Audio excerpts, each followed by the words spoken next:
Alright मेरे प्यारे प्यारे दोस्तों, मैं हूं हारिस सुल्तान और इसराइल और गज़ा की जंग फिर से शुरू हो गई। अभी 2 दिन पहले इसराइल ने बमबारी की, जिसके अंदर कुछ एस्टिमेट्स के मुताबिक बताया जा रहा है 400 के करीब लोग मारे गए। कोई 20-25 हमास के फाइटर्स भी थे, उनमें से एक बड़ा मशहूर अबू हमजा है, 25 साल का था, वो भी मारा गया। लेकिन उसके साथ साथ बहुत सारे औरतें और बच्चे भी मारे गए। ऑब्वियसली जो ह्यूमन शील्ड्स के तौर पे यूज होते हैं, ये जितने कमांडर्स वगैरह इनके ये यूज करते हैं, लोगों को अपने इर्द गिर्द रखते हैं। अभी देखें एक और, ये बल्कि मैं आपको एक फ़लस्तीनी एक्टिविस्ट की ही ट्वीट दिखा देता हूँ। ये कोई प्रो इसराइल बदला नहीं है, ये फ़लस्तीनी एक्टिविस्ट है, फ़लस्तीन की आज़ादी के लिए बात करता है। और वो क्या कह रहा है? कह रहा है मल्टीपल रिपोर्ट्स हैं जिनसे पता चलने लग गया है कि हमास जो है फिर से अस्पतालों के अंदर उसने छुपना शुरू कर दिया, और जो मेडिकल फैसिलिटीज की जो सैंक्टिटी है वो फिर से कॉम्प्रोमाइज होने लग गई है। लेकिन जो जर्नलिस्ट हैं, प्रो हमास एक्टिविस्ट, एकेडमिक्स और एक्सपर्ट्स, वो अभी भी इसका नाम नहीं लेते। वो नाम नहीं लेते क्योंकि उनके लिए भी जंग में सब चीजें जायज हैं। लेकिन जब फिर वो इसराइल डंडा फेरता है, वो कहता है कि तुम तो इसके अंदर छुपे हुए हो, तो वो फिर बमबारी करता है अपने टारगेट्स को परसू करने के लिए। तो ये इनकी पॉलिसी है कि ज्यादा से ज्यादा बच्चे मरें, ताकि दुनिया में जो इसराइल के खिलाफ ओपिनियन है उसको इसराइल के खिलाफ किया जाए और इस तरह के मुजाहरे किए जाए। ये देखें जहालत इस औरत की।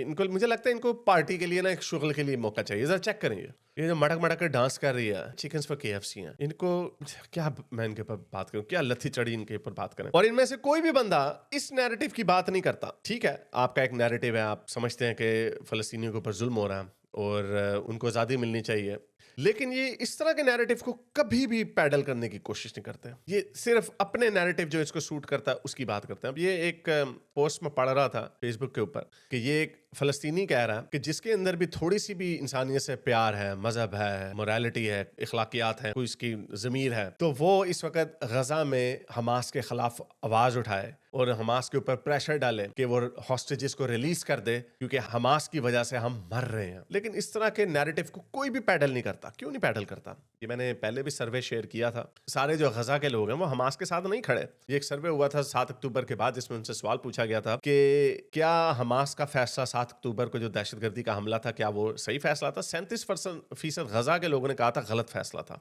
57 ने कहा था ठीक है, ये भी बात ठीक है। लेकिन 37% का मतलब 2 मिलियन में से 37% का मतलब कितना बनता है? तकरीबन कोई 7 से 8 लाख के करीब लोग उस गजा की पट्टी में इससे खुश नहीं थे। अगर हम ये देखें, वेस्ट बैंक में सिर्फ 12% लोगों ने कहा। इससे ये भी पता चलता है कि जिनके ऊपर बम गिर रहे होते हैं उनकी ओपिनियन क्या होती है जंग के बारे में, और जो बाहर से बैठ के हलाशेरी कर रहे होते हैं उनकी ओपिनियन क्या होती है। लेकिन इस तरह के नैरेटिव को, जैसा कि ये मैंने भी आपको अहमद अल खतीब की ट्वीट दिखाई कि कोई एक्टिविस्ट, कोई एकेडमिक, कोई प्रो इजराइल, कोई इसके ऊपर बात नहीं करता। कहते हैं तुन के रखो।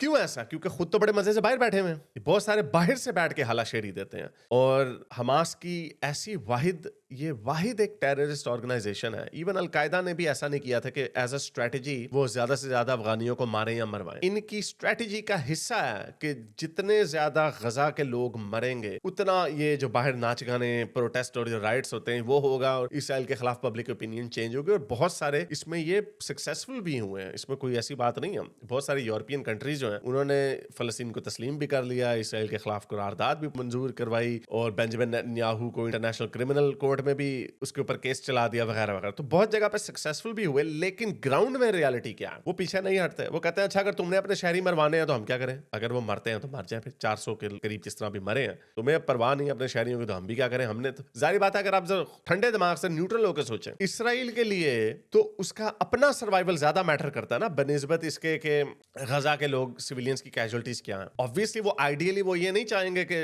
शहरी ज्यादा से ज्यादा मरे, क्योंकि उनकी बैड पब्लिसिटी होती है। लेकिन जब उनके सर्वाइवल की बात आती है या उनके मिशन ऑब्जेक्टिव की बात आती है तो वो तो उसकी परवाह नहीं करेंगे। अभी पाकिस्तान की एग्जांपल दे लें, अभी इन्होंने बीएलए में जो ऑपरेशन किया, उन्होंने सारों को बड़े बेदर्दी से मारा। इन्होंने, जाहिर बात है, पाकिस्तान की आर्मी के लिए पाकिस्तान की स्टेट की ज्यादा इंपॉर्टेंस है। उनको कोशिश नहीं करेंगे कि सिविलियंस मरे, लेकिन अगर अपने सर्वाइवल के लिए सिविलियंस मरते हैं तो उनको इसके क्या फर्क पड़ता है? डिफरेंस इस दफा ये है कि ट्रंप जो है वो पूरा इसराइल की सपोर्ट में है, और इन खोतों ने, हमास के खोतों ने फिर से ट्रिक मिस कर दिया। ये जो सीज फायर जो ट्रंप ने आके इनके ऊपर इंपोज की थी दोनों तरफ से, ट्रंप ने हमास के सरेंडर के लिए रिक्वेस्ट नहीं की थी। ट्रंप ने हमेशा से ये कहा कि हॉस्टेजेस रिलीज कर दो। इस वक्त تقریباً 59 کے قریب ہاسٹیجز جو ہیں وہ حماس کے پاس ہیں. ان میں سے کہا جاتا ہے کہ 35 کے قریب تو مر چکے ہیں, لیکن 24 جو ہیں, 24 یا 25 وہ ابھی بھی زندہ ہیں. جب سے یہ سیز فائر ہوئی تب سے 33 کے قریب حماس نے اسرائیل کے پرزنرز واپس کیے ہاسٹیجز, اور اسرائیل نے تقریباً 1000 کے قریب حماس کے پرزنرز ان کو واپس کیے. اب یہ بات پھنسی ہوئی تھی. اب نیتن یاہو چاہتا ہے کہ یہ جنگ چلتی رہے, کیونکہ اس نے تو اپنی عوام میں یہ جا کے کہنا ہے کہ دیکھو میں نے اسرائیل کا سب سے بڑا دشمن کی دھجیاں اڑا دی, اور اس کو بڑی سکسیس بھی ملی. نیتن یاہو اس کانفلکٹ سے پہلے بڑا انپاپولر ہوتا جا رہا تھا, جو اس نے ریفارمز کیے تھے, ان کی سپریم کورٹ میں مداخلت کی تھی. اب اس کو کیا ملا جی, اس نے حزب اللہ کی وہ پیجر کے ذریعے ان کی ساروں کی نونویں اڑا دی. حزب اللہ کا نام و نشان بھی نہیں. اس کے رزلٹ میں کیا ہوا, بشار الاسد جو سب سے بڑا پاپی ایران نے رکھا ہوا تھا وہاں پہ, جو حزب اللہ اور حماس کو کنٹرول کرتا تھا, وہ دم دبا کے بھاگ گیا. وہ اتنا بزدل نکلا کہ اس نے اسرائیل کے سامنے ترلے کیے کہ مجھے روس بھاگنے دو, یہ میرے ویپنز کے ڈیپو یہاں پہ حملہ کروں. انہوں نے تقریباً 1000 کے قریب ویپنز ڈیپو پہ اسرائیل نے بمباری کی. جب یہ بشار الاسد کا تختہ الٹا گیا, 1000 کے قریب بمباری کی. وہ ان کو پن پوائنٹ لوکیشن کس نے دی, بشار الاسد نے دی, اپنی جان بچانے کے لیے. اور یہ سارے ہی ایسے ہیں, محمد حجاب وغیرہ باہر تقریریں کرتے ہیں کہ وہ جی لڑنے کے لیے مسلمان اٹھ کیوں نہیں رہے, لڑ کیوں نہیں رہے, خود بیٹھے ہوئے بڑے مزے سے باہر. حماس والے کیا کر رہے ہیں, وہ ٹنلوں میں گھسے میں اوپر اپنے شہریوں کو چھوڑ دیا بمباری سہنے کے لیے. فلسطینی عورتوں کو انہوں نے انکریج کیا. اس وقت فلسطینی عورتوں کا جو بچے پیدا کرنے کی شرح پوری دنیا میں سب سے زیادہ, افریقی ملکوں سے بھی زیادہ. ان سے پوچھو کیا کیوں جی اتنے بچے پیدا کریں تاکہ ہم قربان کریں گے. یہ اصل میں مذہبی معاملہ, ان کو سمجھ نہیں آتی. یہ جو ووک ہیں وہ سمجھتے ہیں وہ جی انڈیجنس پیپل کی لڑائی ہو رہی ہے. انڈیجنس کوئی نہیں. فلسطینی کوئی ایتھنک گروپ نہیں ہے, فلسطینی کوئی ایتھنک گروپ نہیں, کہیں پہ بھی مینشن نہیں. ان کا کوئی ڈی این اے ڈفرنٹ نہیں. ان کا ڈی این اے سیمپل جن کا بھی ہوتا ہے یا تو یہ مصری ہیں یا اردن کے ہیں, جارڈن کے ہیں, لیکن یہ ڈٹ کے پھنسے ہوئے یہاں پہ کہ ہم نے یہاں سے نہیں جانا, یہ ایریا ہمارا. یہ دشمنی کوئی لینڈ کے اوپر تو صرف نہیں ہے, آن پیپر جو ووک کے جو لیفٹ کے جو لوگ ہیں ان کو سمجھ نہیں آتی, کمیونسٹ جو ہیں. یہ تو وہ جنگ ہے جو پچھلے 1400 سال سے لڑی جا رہی ہو, یہودیوں کی پٹائی کی جا رہی ہے. مومنوں کے اپنے منہ سے سن لیں. او کرهنا لليهود من منطلق عقيده القرآن هو اللي بيدعونا ان احنا نكرههم. صحیح کہہ رہا ہے, وہ کہہ رہا ہے یہودیوں سے نفرت جو ہے وہ فلسطین کے ایشو کے اوپر تو نہیں ہے. ہمیں قرآن ہمیں کہتا ہے کہ ان سے نفرت کرو. یہ صحیح کہہ رہا ہے بالکل. قرآن میں بتایا گیا ہے کہ یہ بدترین جانور ہیں, یہ بدترین جانور سے بھی بدترین ہیں. یہ بندر ہم نے ان کو بنا دیا تھا جب انہوں نے سابت توڑا. لڑو ان سے جب تک خدا کی زمین پر اللہ کا قانون نہیں ہوتا, اور یہ اپنے ہاتھ سے ذلیل ہو کر جزیہ نہیں دیتے. یہود اور نصارہ سے کبھی دوستی نہ کرو, یہ کبھی تمہارے دوست نہیں ہو سکتے. یہ دشمنی تو قرآن کے اندر لکھی ہوئی, اسلام کے اندر ہے. یہ فلسطین کا پھڈا تو 70 سال سے چل رہا ہے. یہ پہلے سے کیا ہو رہا ہے, پچھلے 1400 سال سے کیا لڈو کھلا رہے تھے ان کو اصل میں پڑی ہوئی ہیں بری عادتیں. 1000 سال سے انہوں نے ان کے اوپر حکمرانی کی جیروسلم کے اوپر, تو بس یہ ان کو یہی ہے کہ ہمارے انگوٹھے کے نیچے رہے ہیں یہ لوگ. لو ان اليهود یہ مصری کیا کہہ رہا ہے, تركوا لنا فلسطين خلاص يبقوا حبايبنا, کہ اگر انہوں نے فلسطین ہمیں واپس کر دیا تو کیا ہم ان سے پیار کریں گے؟ بالکل بھی نہیں, ہم ان سے بالکل بھی پیار نہیں کریں گے. لا طبعا عمرهم ما هيبقوا حبايب اطلاق. عقيدتك في اليهود واحد انهم كفار, اثنين آپ کا جو ایمان ہے قرآن اور حدیث سے جو آپ کو ملتا ہے یہودیوں کے بارے میں, وہ پہلے آتا ہے, اور وہ یہ ہے کہ وہ کافر ہیں, یہ لکھا ہوا. انهم اعداء, اور نمبر 2 پہ کہ وہ ہمارے انیمی. پہلا جو ہے وہ ہمارے ایمان میں دشمن ہیں کیونکہ وہ کافر ہیں. پھر یہ پولیٹیکل ایشوز آتے ہیں. مش اعداء عشان يحتلوا فلسطين, وہ ہمارے دشمن اس لیے نہیں کیونکہ انہوں نے فلسطین کے اوپر قبضہ کیا ہوا. بیکاز اگین یہ تو صرف 70 سال پرانی بات ہے. یہ تو یہود تو آپ کے ہمیشہ سے دشمن ہے. رسول اللہ نے 300 یہودیوں کی گردن اڑا دی تھی اس بات پہ, کیونکہ وہ نیوٹرل ہو گئے تھے بنو قریظہ کے موقع پہ. نیوٹرل ہو گئے تھے, 300 کی گردنیں اڑا دی یہودیوں کی ایک ہی دن میں. بچوں کی بھی, جن کے بال نکلے ہوئے تھے ان کی بھی گردنیں اڑا دی, چاہے انہوں نے حصہ لیا ہونا, انہوں نے کچھ بھی نہیں کیا بیچاروں نے. تب کون سا اسرائیل فلسطین تھا؟ وانما هم اعداء ولم يحتل ولو لم يحتل. وہ کہہ رہا ہے وہ ہمارے دشمن ہوں گے انہوں نے 1 انچ بھی ہماری زمین نہ لی بھی ہو.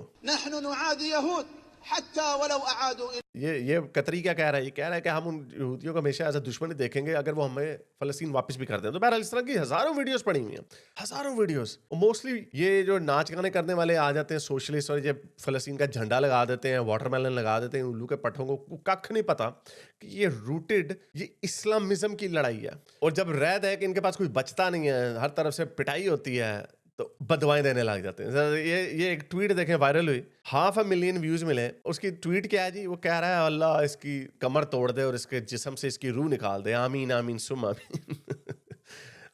اب بندہ یہی ان سے سوال پوچھے گا نا کہ کتنے اربوں مسلمانوں نے دعائیں مانگی کہ یا اللہ اس کی دھجیاں اڑا دے. ایک اللہ تمہارا 2 ہی وجوہات ہو سکتی ہیں, ایک تو اللہ میاں کا وجود نہیں ہے, یا دوسرا اللہ میاں تمہاری سائڈ پہ نہیں ان کی سائڈ پہ ہے. یہ جو اپنے دل کو تسلیاں دینے کے لیے بنا دیتے ہیں نا کہانیاں کہ نہیں اللہ میاں ہمیں ٹیسٹ کر رہا ہے. یہ کیسا اللہ میاں تمہارا کہ تمہارے بچوں کی دھجیاں اڑا رہی ہیں, تم ہمیں واسطے دے رہے ہو دنیا والوں کو کہ دیکھو یار یہ بڑا ظلم ہو رہا ہے. अपने अल्लाह को पकड़ के फैंटी लगाओ कि ये क्या चवलियां मार रहे हो भाई, तुम बच्चे मार रहे हो, इस बच्चे का क्या कसूर है, इस बच्ची का क्या कसूर है? नहीं नहीं, तुम्हें खुद लड़ना होगा। अच्छा, अगर खुद ही लड़ना है तो फिर भाई तुम्हारे से हम दुआएं क्यों मांगे अल्लाह से? तुम्हारे आगे हम ही माथे टेकते रहते हैं। अच्छा, ये बेवकूफ लोग जो मर रहे हैं वो मर भी उसी के लिए रहे हैं, क्योंकि ये इनकी ख्वाहिश है। ये लड़ भी उसी खुदा के लिए रहे हैं जिसका नबी इनको बता के चला गया, क़यामत तब तक नहीं आएगी जब तक तुम यहूदियों से नहीं लड़ोगे। अच्छा, क़यामत ही नहीं आनी तब तक, यानी लड़ना पड़ेगा जरूर। और जब यहूदी एक पत्थर के पीछे छुपा हुआ होगा तो पत्थर कह रहा होगा कि ए मुसलमान, मेरे पीछे यहूदी छुपा है, आ इसका कत्ल कर। ये लारे इनको इनके मजहब ने लगाए हुए, तो वो मिस्री हैं, ये सारे फलस्तीनी कोई एथनिक ग्रुप नहीं है। वो वहां पे इसलिए बैठे हुए हैं क्योंकि उन्होंने जेरूसलम पे कब्जा करना दोबारा से, और जो इनके नबी की जो पेशन गोई है, सेल्फ फुलफिलिंग प्रोफेसी, उसको इन्होंने फुलफिल करना, और तब तक लड़ते रहना है। तो बच्चे पैदा किए जाना है, उनकी नाक में भी दम किए जाना है। उनकी तो चलो नाक में दम है ना, इधर अपने बच्चे भी मरवाई जाने हैं। ये ऐसी परपेचुअल स्टेट ऑफ हेटरेड है और इलॉजिकल बिलीफ और फेथ सिस्टम है कि इनको कोई मत देने वाला नहीं है। क्या अब इनको क्या समझाया जाए? और मजे की बात, जो हमारे देसी कम्युनिस्ट हैं, देसी लिबरल्स हैं, वो भी इस चीज को इग्नोर कर देते हैं। उनकी भी ये सलाहियत नहीं है कि राइट और रॉन्ग में डिफरेंशिएट कर सकें। इतने बेवकूफ लोग हैं। लेकिन अफसोस ये है कि इसमें हारने वाला जो है वो वाकई आम बच्चे हैं। बच्चे हैं आम, औरतें आम सिटीजन। औरतें भी चलो क्या करें, वो भी फंसी में उसी सिस्टम का हिस्सा है। ये बल्कि एक ट्रम्प की बड़ी अच्छी स्पीच थी, ये दिखाना बड़ा जरूरी है। ये स्पीच सुनिए जरा। When you live in a society where the firefighters are the heroes, little kids want to be firefighters. When you live in a society where athletes and movie stars are the heroes, little kids want to be athletes and movie stars. In Palestinian society, the heroes are those who murder Jews.